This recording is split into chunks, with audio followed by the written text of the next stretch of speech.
Hello. Today we are going to revise another grammatical topic, very important one, such as conditionals. But what are conditionals in English grammar? Most of times we are used to call them if clauses.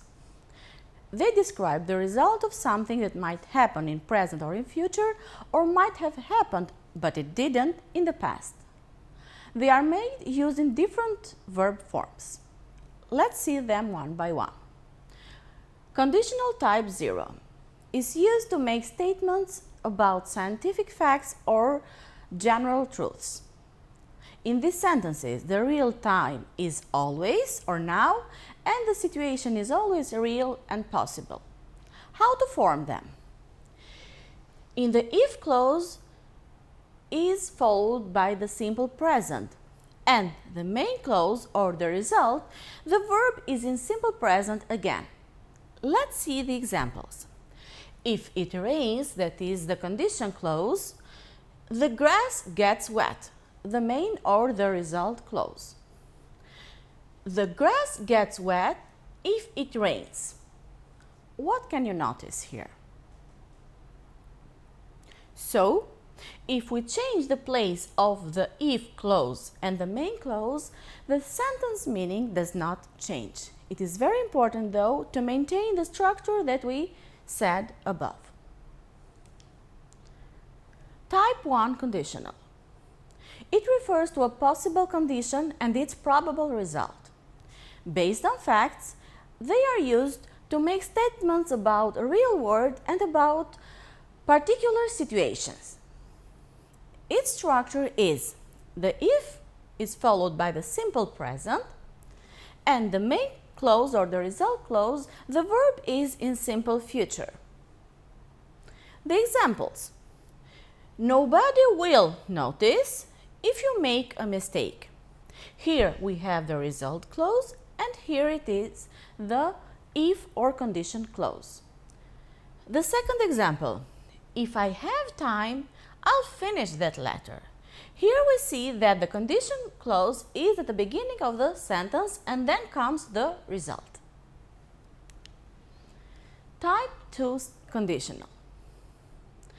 These conditionals refer to an unreal or hypothetical condition and its probable result. In type 2 conditional, the time is now or maybe any time, and the situation is often hypothetical. Sometimes we use the second conditional to give advice to others, and the structure is if I were you.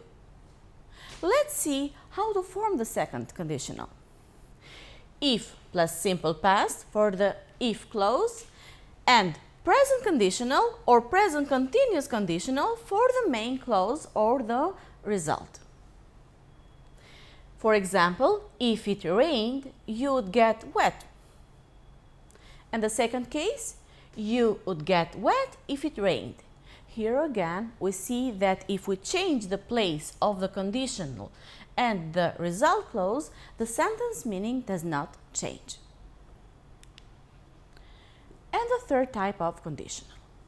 It refers to an impossible condition in the past and its probable result again in the past. The time is past and the situation is always hypothetical. It is formed if plus past perfect this time in the if clause, and in the main clause is the perfect condition or the perfect continuous conditional. For example, if it had rained, you would have gotten wet, but it didn't rain, so you didn't get wet. Do you see here?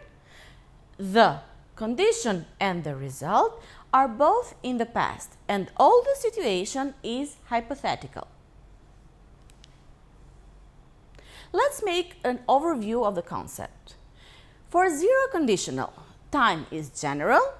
It is formed by if and present simple in the if clause and present simple in the result or the main clause.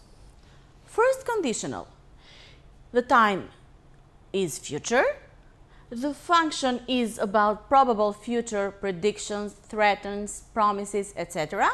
And the structure is if plus present simple in the if clause and will plus the base form of the verb in the result clause.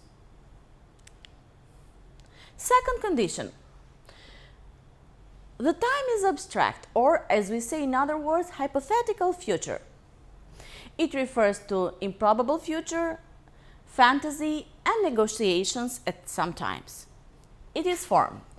In the if clause we have if plus past simple of the verb, and in the main clause is would plus the base form of the verb. And the third conditional, the time is hypothetical past and it is used about regrets, commands about past situations. It is formed. The if clause is if plus past perfect and the condition is would plus have plus past participle of the verb of the sentence. Here is a homework assignment for you. Put the verbs in the correct tense to form conditional sentences. Is given half of the sentence.